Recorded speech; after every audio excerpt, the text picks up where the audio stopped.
네, 안녕하세요. 여러분과 함께 올해 사진 영상반을 지도하면서 함께 배워나갈 이원진이라고 합니다.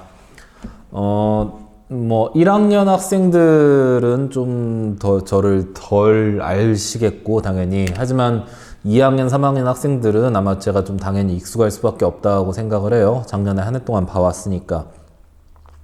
그리고 어쩌면 작년에 제가 사진반을 운영을 하면서 사진 동아리를 운영을 하면서 사진 동아리에 24명 정도의 학생이 소속되어 있었습니다. 그래서 24명과 함께 사진을 찍으러 다녔는데 어쩌면 그 학생들 중에 많은 숫자가 올해도 또 한 번 이렇게 사진 동아리에 가입 신청을 했을지도 모르겠다는 생각을 하면 제가 좀 더 익숙한 학생들이 많지 않을까 생각을 합니다. 봤더니 도윤이 같은 친구도 이 사진 동아리에 다시 가입을 신청했더라고요.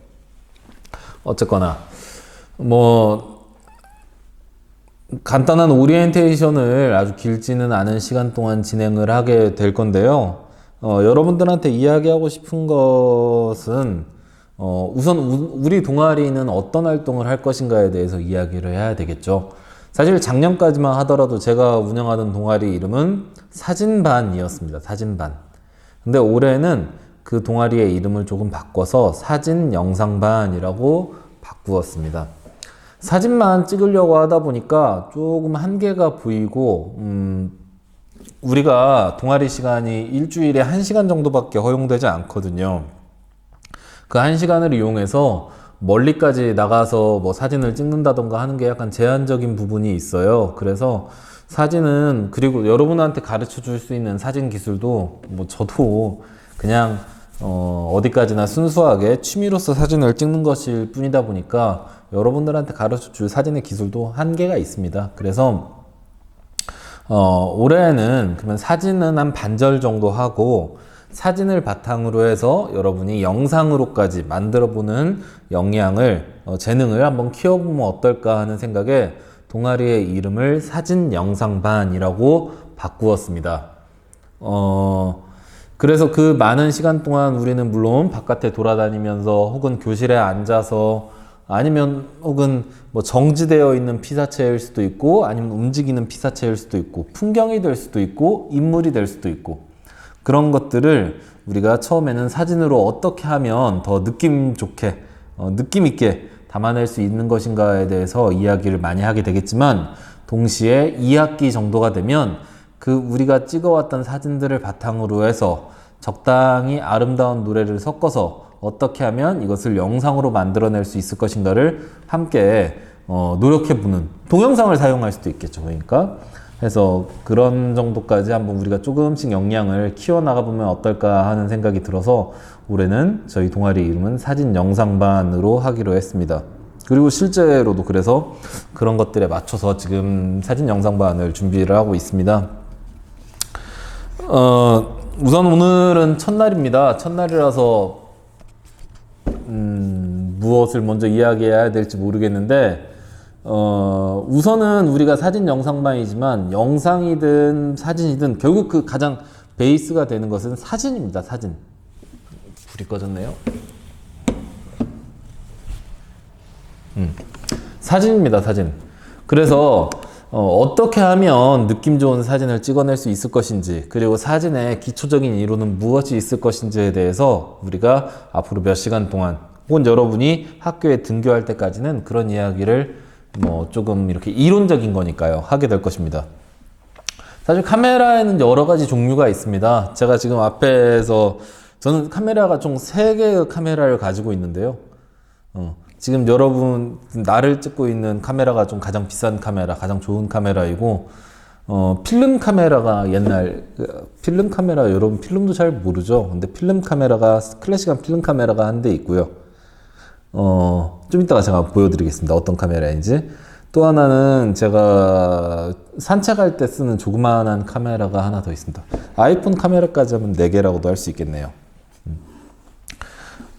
하지만 이런 카메라들은 좋고 비싼 카메라들은 굉장히 크고 다양한 액세서리들을 필요로 합니다. 그냥 카메라만 있다고 해서 사진을 찍을 수 있는 건 아니니까요. 제가 지금 저를 찍고 있는 저 카메라 같은 경우에는 물론 저는 중고로 사서 180만 원 정도 줬지만 신제품 발매될 때는 300만 원, 370만 원 정도 했었어요. 정말 비쌌죠.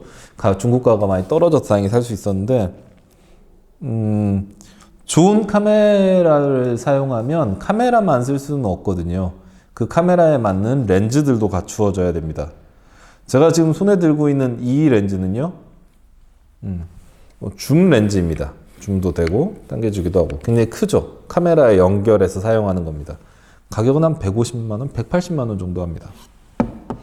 이건 더 크죠. 더 크고 더 무거운데 이것도 역시나 줌 렌즈인데 줌을 한다고 해서 모양이 변화하지는 않습니다.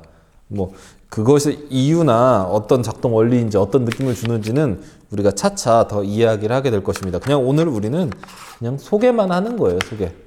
이와 같은 렌즈. 여러분 TV 같은 데서 많이 볼 수 있는 큰 렌즈죠. 이러한 렌즈들도 있습니다. 혹은 지금 여러분 저를 찍고 있는 저 카메라에 달려있는 렌즈까지 저는 총 3개의 렌즈를 가지고 있습니다. 나머지 2개 카메라에도 렌즈가 따로 또 있고요.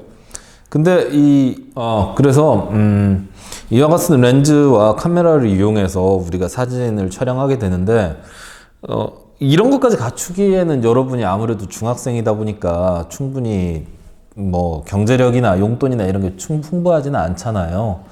그래서 이런 것까지는 필요가 없고 여러분이 이렇게 카메라를 갖추기 힘들다면 그 힘든 게 당연한 거니까 대부분의 활동은 여러분 누구나 가지고 있는 이 핸드폰 카메라로 대신해 보고자 합니다. 오늘 카메라의 역사에 대해서도 잠깐만 이야기를 하고 싶은데 사실 카메라가 지금 세상에 처음 등장한 지는 뭐 얼마나 됐을 것 같아요? 카메라가 그 다게르라고 하는 사람이 음판 사진을 처음 만들어낸 게 1800년대 초중반 정도 됩니다. 그러니까 지금 올해가 2020년이니까 대략 200년 정도 된 거죠. 처음에 카메라는 굉장히 크기가 컸어요.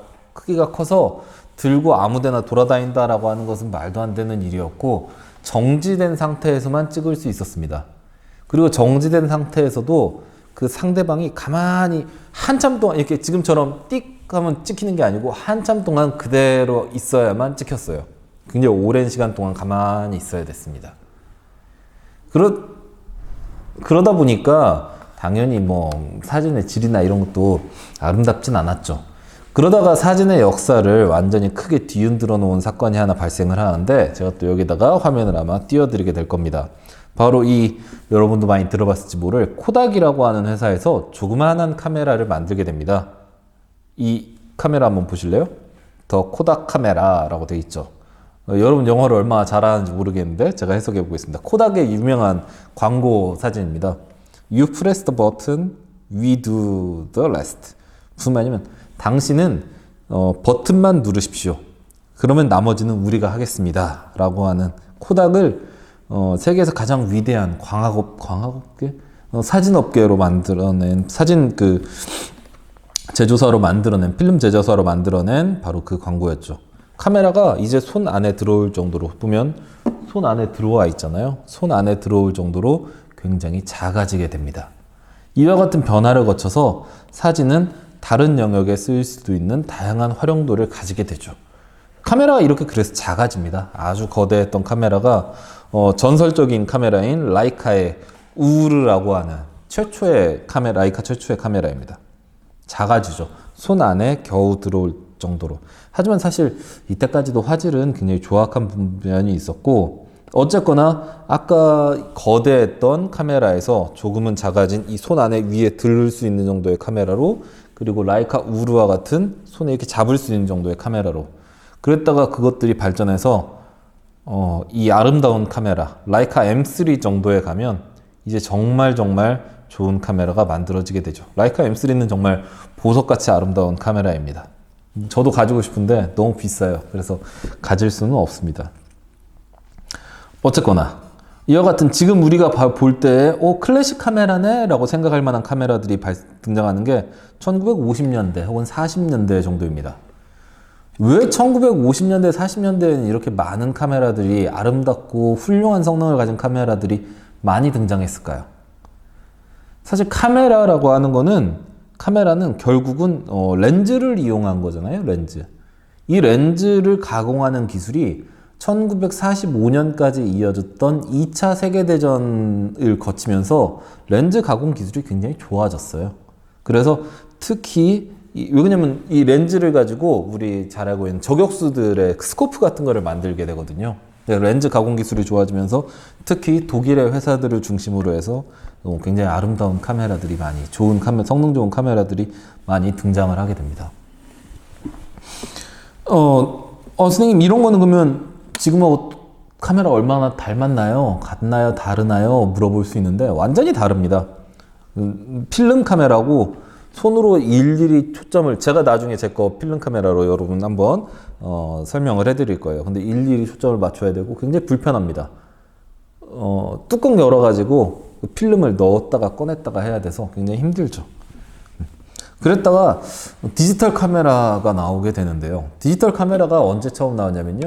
물론 그 시초적인 형태는 아주 오래되었지만 대략 제가 중고등학교 다닐 때 조금씩 보급화되기 시작했던 것 같아요. 그때 디지털 카메라는 굉장히 비쌌습니다. 아주 많이 비쌌어요. 그래서 예를 들어서 제가 이 사진 하나 가져왔는데 EOS 10D라고 하는 혹은 10D라고 하는 이 카메라가 그 당시에 가장 센세이셔널한 제 중학교 3학년 때에서 고등학교 1학년 때 넘어갈 때 가장 대단한 카메라라고 많이 평가를 받았었습니다. 왜냐하면 이 카메라는 세계 최초로 우리나라 발매가 기준으로 200만 원 아래쪽에 판매되기 시작된 카메라예요. 200만 원 아래쪽에. 성능은 어떠냐? 600만 화소입니다. 요즘에 600만 화소는 이 핸드폰도 600만 화소짜리 핸드폰 찾아보기 힘들어요. 다 최소한 1000만 화소 이상은 됩니다. 근데 이 거대한 카메라에 사진밖에 안 찍히고 동영상 같은 거 기능 없습니다. 근데 사진밖에 안 찍히는 게 600만 화소짜리 카메라가 200만 원 아래로 나왔다고 해서 정말 박수를 받았던 시절도 있었죠. 아니면 뭐 비슷한 시기에 나왔던 비슷한 가격대를 가지고 있는 니콘의 D100 같은 이런 지금 보면 굉장히 허접합니다. 600만 화소에 포커싱도 느리고 그런 카메라인데 이런 카메라들이 처음 등장했을 때는 사람들이 정말 열광을 했었습니다. 어떻게 200만 원도 안 되는 가격에 우리가 디지털 카메라를 살 수 있느냐 하면서요. 지금은 가격이 전혀 다르죠. 굉장히 가격이 많이 싸져서 학생들도 뭐 거짓말 조금 보태면 학생들도 한 달 용돈, 한 달 용돈은 좀 그렇네요.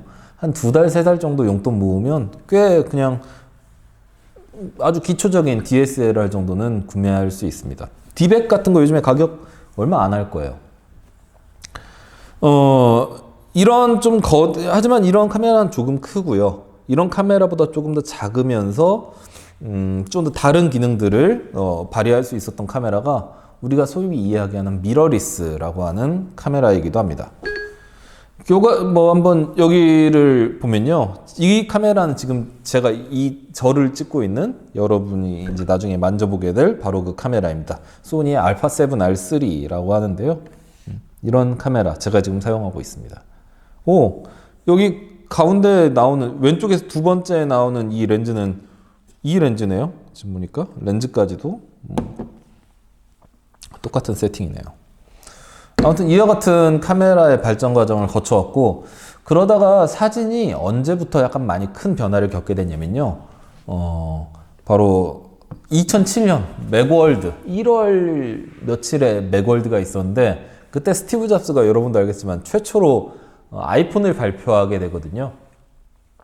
물론 그때의 아이폰은 사진을 찍는다거나 하는 게 카메라가 달려 있었긴 했죠. 근데 화질도 별로 좋지 않았고 그다지 좋지 않았어요. 근데 그러다가 아이폰 3G, 아이폰 3GS, 아이폰 4 정도가 나오면서부터 왜냐면 카메라는 크고 불편하니까 이런 렌즈 막 또 어떻게 들고 다녀요? 무겁잖아요. 저 이런 렌즈를 들고 다니기 위해서는 이런 가방도 있어야 되거든요. 그래서 너무나 불편하다 보니까 이런 거 대신 이 작은 카메라 하나만 들고 다니면 쉽게 사진을 찍을 수 있겠구나 하는 생각에 이제는 사람들이 카메라를 잘 들고 다니지 않죠. 보통은 이렇게 핸드폰만 들고 다니면서 사진을 찍습니다. 가격도 싸고요. 그래서 여러분도 물론 카메라가 있으면 가져와도 좋습니다. 하지만 카메라가 없을 경우에 괜히 무리하거나 하지 말고 이 핸드폰만 가져와서 가볍게 사진을 찍으면서 기초적인 것들부터 우리가 닦아나가는 것도 우리의 사진 실력을 향상시키는 데 있어서 충분할 것이다 라고 생각을 합니다. 너무 무리하지 마시고 핸드폰부터 가져오면 된다 라고 하는 거 알아두시면 되겠습니다. 핸드폰만 준비하세요. 아마 이때쯤 한번 멈춰줘야 될 것 같네요.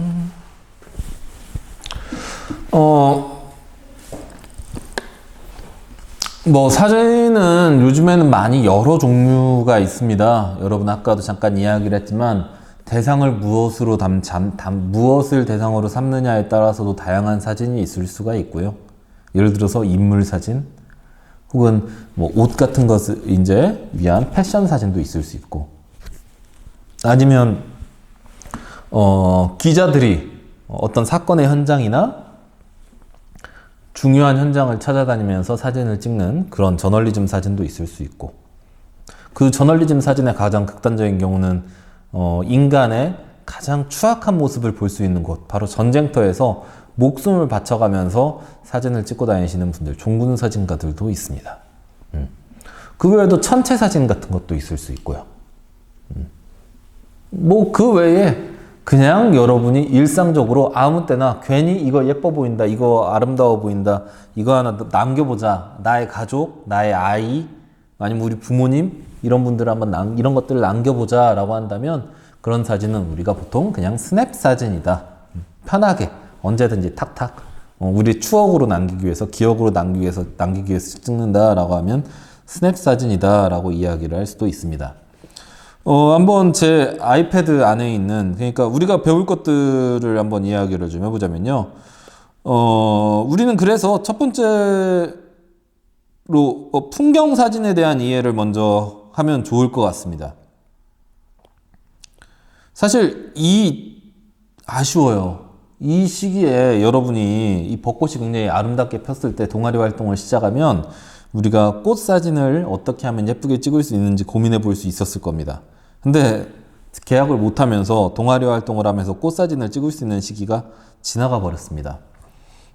이거는 물론 제가 카메라로 찍긴 했지만 드론을 날려서 찍은 사진입니다. 풍경이 굉장히 아름다워 보이죠? 이런 우리가 풍경 사진에 대해서 연습을 한번 할 수 있을 거고요.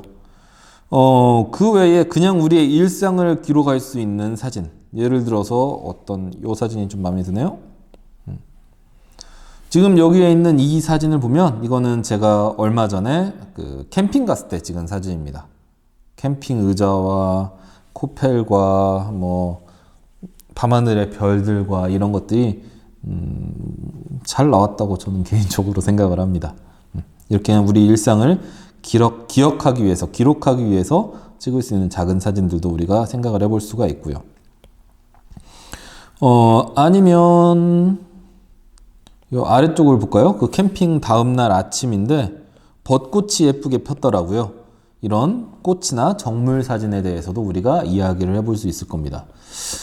다양한 구도도 한번 실험을 해볼 거고, 어떻게 얼마나 밝게 찍어야 될지, 얼마나 어둡게 찍어야 될지, 어떤 상황에 흑백 사진이 좋고 어떤 상황에 화사한 사진이 좋은지에 대해서도 우리가 이야기를 같이 해볼 겁니다. 또한 우리가 굉장히 중요하게 같이 이야기를 할 거는 뭐냐면, 사진이라고 하는 게 그냥 딱 찍히는 순간 모든 게 끝나는 거는 아니에요.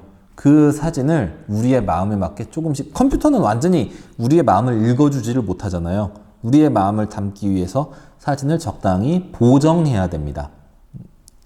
말하자면 포토샵 하듯이요. 그러니까 예를 들어서 여기에 있는 이 꽃 같은 경우에 잠깐 예시로 잠깐만 보여줄게요. 꽃 같은 경우에 좀 너무 어둡다는 느낌이 있어요.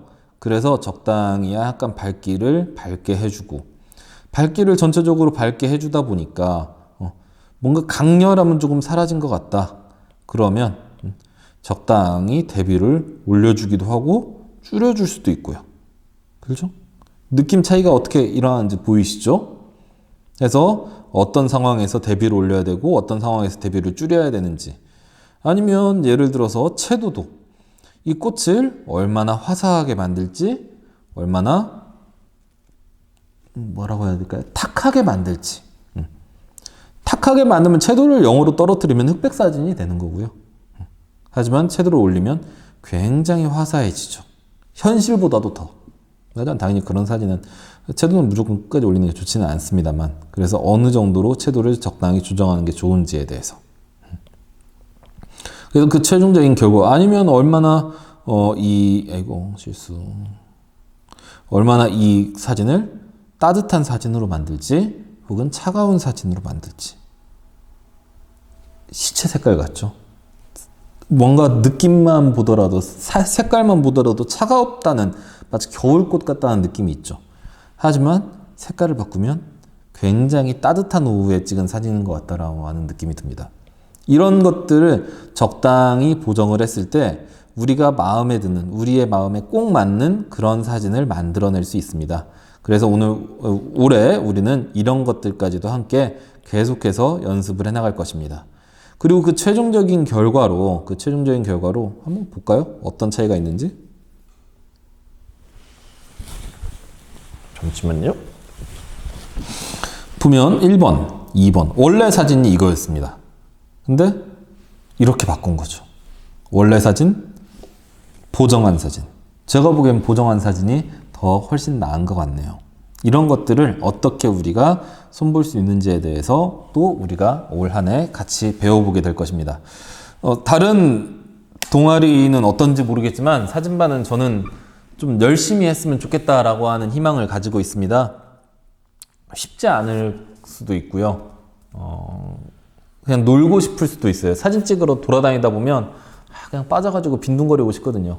그런 분들 있으면 미리 말씀하세요. 바로 제가 다른 동아리로 옮겨드리겠습니다. 그쪽 동아리 가서 노시고요. 사진 동아리 다른 애들 신청하고 싶어 했던 애들 많아요. 그러니까 그런 애들한테 자리 양보하시는 게 차라리 좋을 겁니다. 그래서 열심히 하실 거면, 정말 열심히 하실 거면 들어오고, 그렇지 않다면 미리미리 나가세요. 괜히 혼나지 마시고요. 그랬으면 좋겠습니다.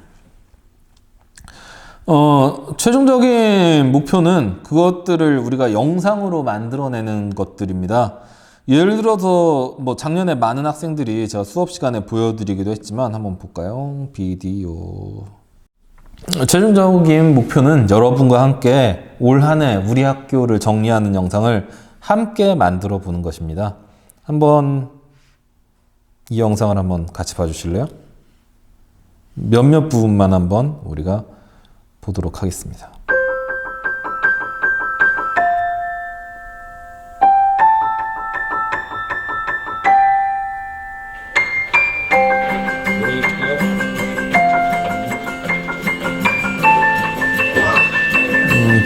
지금 있는 카메라하고 비슷한 카메라로 찍었던 영상입니다.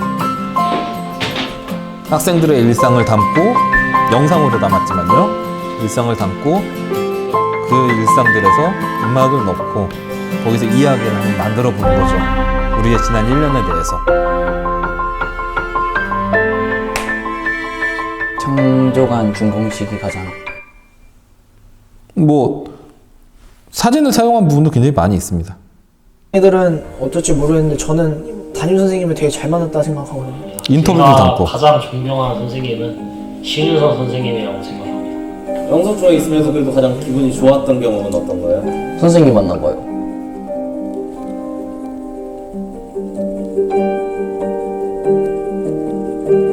이 부분 보세요. 그냥 사진뿐인데도 뭔가 묘한 느낌이 있죠?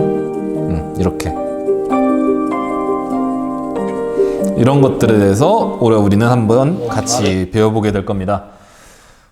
힘든 시간들일 수도 있고 많이 배우기 위해서 노력해야 되는 시간일 수 있고 여러분 생각만큼 잘 이루어지지 않을 수도 있습니다. 하지만 최선을 다해서 같이 노력하면 아마 조금이나마 시작할 때보다는 조금이나마 성장을 거둘 수 있는 한 해가 되지 않을까 싶습니다.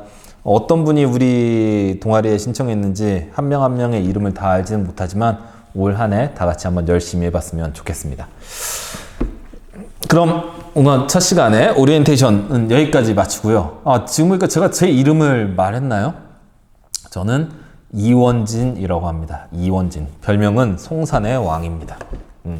한 해 동안 잘 지내봤으면 좋겠습니다. 모두 다음 시간에 다시 한번 이야기를 하도록 하겠습니다. 감사합니다.